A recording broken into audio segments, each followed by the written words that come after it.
storage siya sa... Do you recall when we were young, running from all things? Good morning everyone! Welcome back to another vlog! And today guys is a preparation day kasi bukas ay flight na namin papuntang Washington, D.C.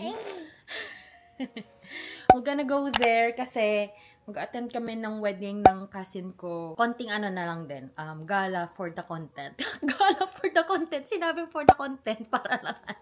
Ayan, and then papasyalin na lang din namin. Supposed to be from Thursday, Friday, Saturday, Sunday lang kami. Sunday sana pabalik na kami ng South Dakota. Pero to kapatid ko from Canada, si sister ko ay napagdesisyon na niya na pupunta lang din daw siya. Oo sis, dahil nakailang balik ka na ng Amerika, nag-San Francisco ka pa pala na hindi ko nalalaman. Ganyan na yung mga citizen. Ang yayabang na nila, labas-pasok na sila ng US. So yun, mag-extend kami until Monday para yung Sunday makagala pa kami. And wala na din namang work si Mac ng Monday. Supposed to be kasi may work siya ng Monday. So ngayon, ongoing yung pag-i-empake ko. Actually, yung pag-i-empake ko ay sinimulan ko pa nung Sunday. Prepare ko na yung mga possible na dadalhin namin pero hindi pa siya nakatupi or hindi pa siya naka-organize. The thing is, nawawala yung mga cube organizers ko. Hindi ko alam, nasa isang luggage siguro na nandun sa storage. Yung pinapakuha ko na luggage na napag-usapan namin kunin ni Max sa storage. Hindi naman yun yung kinuha niya. Baka nandun. But anyway, okay naman yung mga damit ko nalagay ko sa cube organizers. Yung mga kanya, niroll na lang namin. So, we're gonna bring 2 check-in luggage, 2 carry-on luggage, yung diaper bag, and I don't know if I'm still gonna use a backpack as well.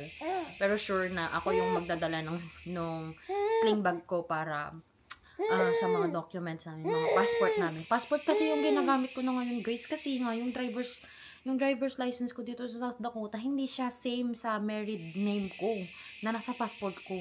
Ayaw kasing gamitin ng basta long story yung nangyari sa DMV. So, mag-aayos kami. Na-laundry na rin namin lahat. Actually, kaya ang gulo ng bahay namin. Guys, ito lang ata yung maayos na part ng bahay namin. Oh my gosh, dito banda dyan. Ay, napakagulo na po. Pero yung mga laundry naman, natupi ko na kagabi. Nung nakatulog si Mishi. Mga 1 hour akong nagtutupi. Tapos nagising na naman siya. Ay, may laway. Ay, may laway.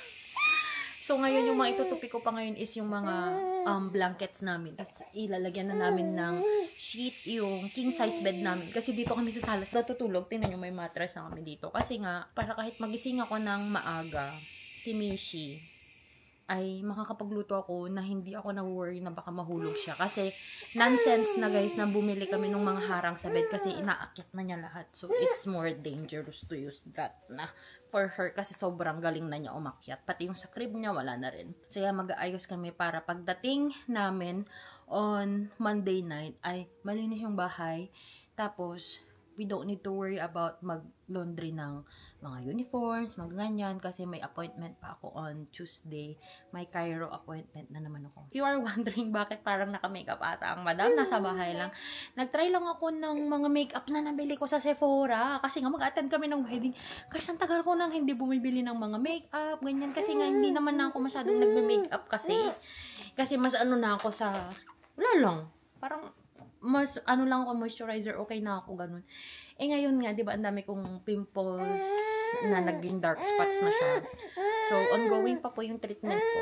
Grabe. Meron dami pa actually. Comparing sa first week ng October, na tinitingnan ko mga videos ko, to now, ay mas okay yung texture ng skin ko. Though, may mga pimples pa rin akong maliliit dito. Tsaka meron dito. Tapos dito sa, more on dark spots na ata dyan. So, trinay ko lang yung color corrector. Kasi, iba lang mga pimples ko ngayon, guys. Iba talaga sila. Mga galit na galit sila. So, 6 months yung treatment ko for my hormones. Kasi nga talaga, hormonal siya. Dahil nga sa postpartum ko. Ang swerte talaga ng mga mommies na yung hormones nila balik agad. Ganun. So, parang mas mahirapan din ako mag-lose ng weight. Kasi nagtitake din ako ng hormone pill. Nagtitake ako ng antibiotic for... Hindi ko na sasabihin kung how long kasi ibabash na naman ako ng tatay ko na ganyan, medicate ka, sisirain mo yung kidney mo, ganun.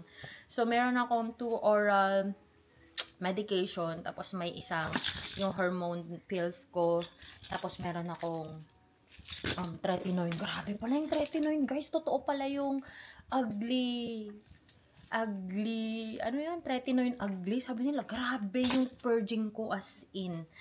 Na hindi ko na alam kung magiging better pa ba siya. Pero naging better naman siya actually. So, we'll see. Nakaka-depress yung skin ko ngayon. As in, ito yung worst state of my skin ever in my life.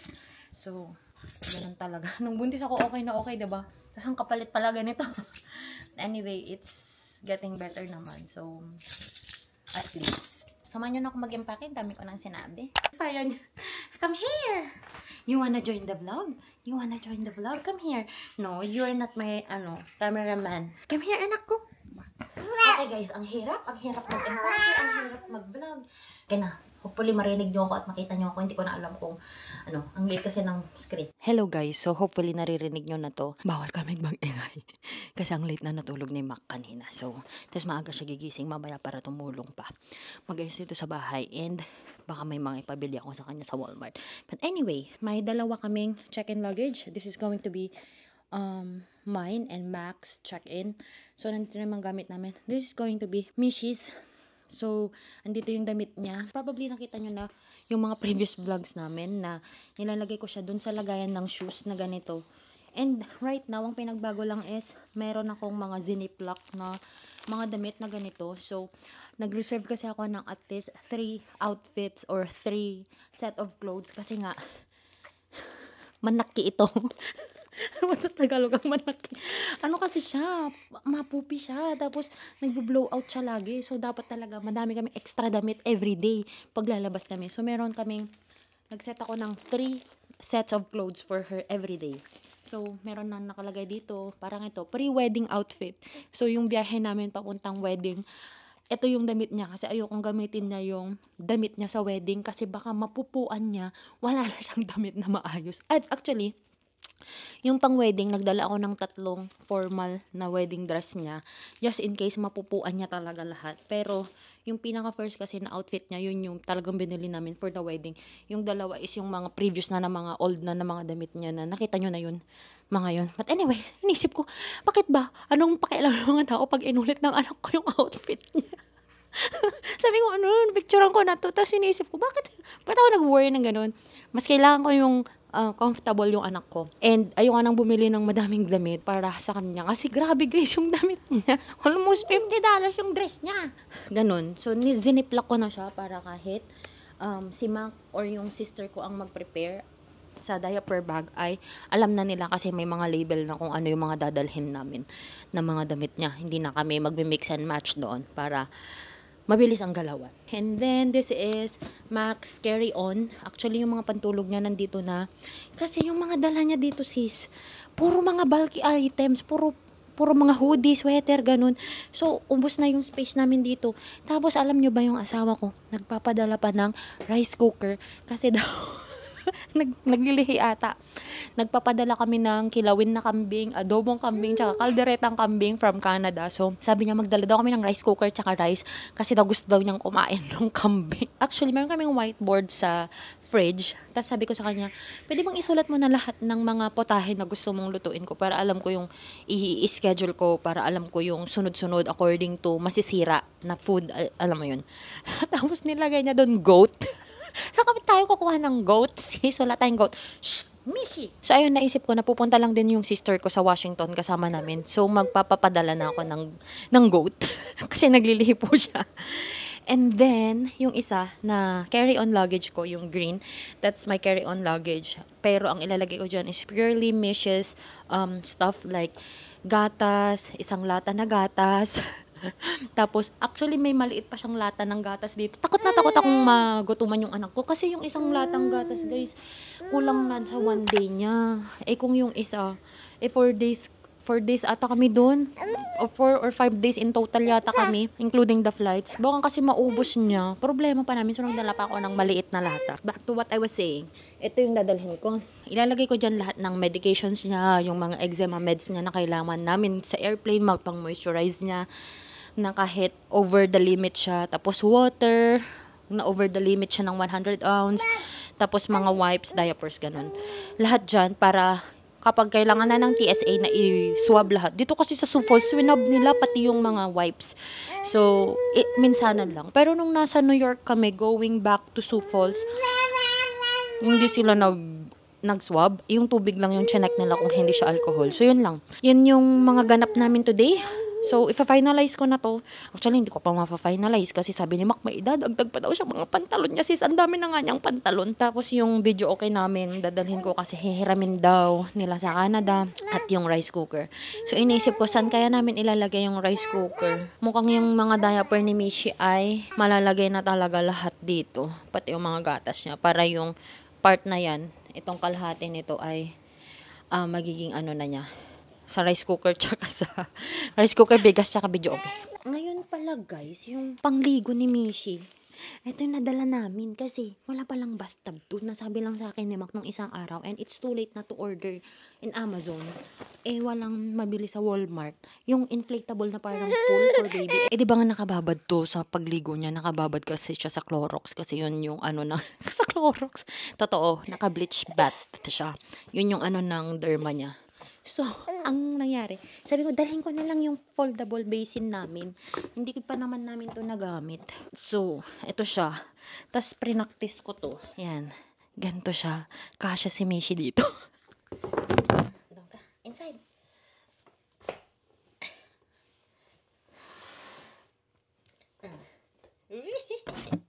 Ganyan lang naman. Para mas mababad lang. Kasi more on sa legs niya kasi ngayon. Tsaka sa katawan niya yung ano.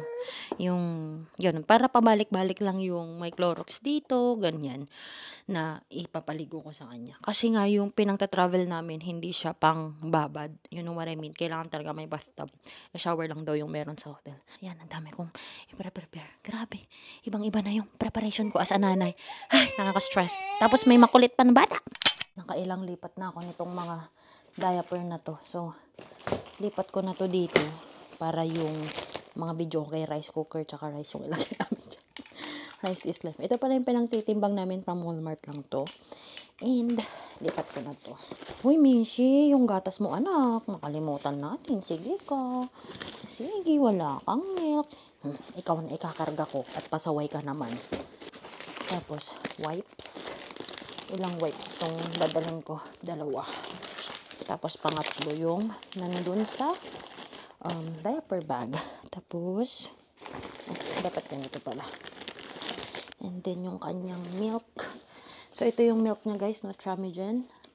Medyo mahirap kasi siyang mahanap. So pag talagang nagta-travel kami ay nagdadala ko ng masami. Kasi mahirap siyang hanapin. Medyo nagpanic buying kami nung isang araw kasi Target, 2 Target and 2 Walmart, walang ganito. Nung nagpunta kaming Nebraska, dumaan kaming Sioux City just to buy milk. Kaya pati yung mga maliliit na ganito, na pinatulan na ni Mac. So yan, ganyan. Yan, oh my gosh, magiging mabigat ito. Yung stroller niya is the Even Flow. So we're gonna gate check that. Para paglabas namin ng eroplano, meron pa rin kaming stroller para may magamit kami sa mga layover namin. Kasi may matagal kaming atang layover. Yun ba yun? O yung isang travel namin yung may matagal kaming layover. Lalagay ko rin dito yung gamot niya. And then, magdadala kami ng fan. Kasi, minsan ang init sa eroplano. Tsaka sa, airport. Though, fall na ngayon. So, mainitin itong batang ito. Wait lang po. 2 electric fan. Speaking of that, asan kayo mga charger? So, magdadala kami ng mga bote niya dito. Okay. Ay, yung sandals mo. Dadalhin ko tong Crocs niya para may magamit siya sa hotel pag magbe-breakfast kami para naman hindi lang siya nakapaa-paa pag pupunta kaming breakfast hall. Magnen anak ko, yung gamot mo na lang tsaka yung ibang dede mo. Tsaka water. So, ito yung tubig na ilalagay ko sa may carry-on ni Mishi. Kasi ito siya ay 40 ounce na siya. So, makakagawa kami ng 5 bottles of water, of milk.